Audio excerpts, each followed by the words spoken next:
এবারে জানাবো এক নজরে দৈনিক পত্রিকার শিরোনাম।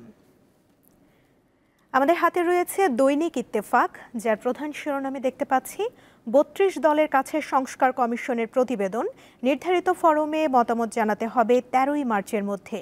ঈদের আগেই কিছু দলের সঙ্গে এককভাবে, কিছু দলের সঙ্গে জোটগত সংলাপে বসবে জাতীয় ঐকমত্য কমিশন।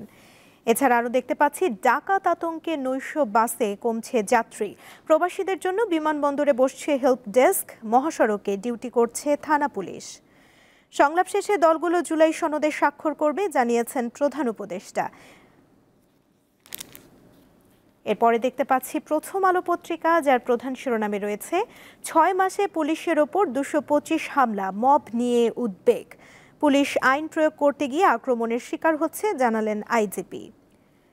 পাশে দেখতে পাচ্ছি সংলাপ শেষে জুলাই সনদে সই করবে রাজনৈতিক দলগুলো, জানালেন প্রধান উপদেষ্টা। এছাড়া রয়েছে স্বাধীনতা পুরস্কারের জন্য ৮ জন মনোনীত, গ্রহণ করলেন না বদরুদ্দিন ওমর। সেনাবাহিনীকে সতর্ক করার পর পরিবর্তন এসেছে বলেছেন ফলকার তুর্ক।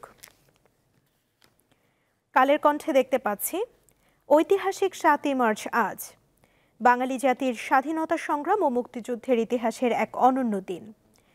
এছাড়া রয়েছে দ্বৈত নাগরিকত্বে ঝোঁক বাড়ছে, নিরাপত্তার জন্যই অনেকে দ্বৈত নাগরিকত্ব নিচ্ছেন।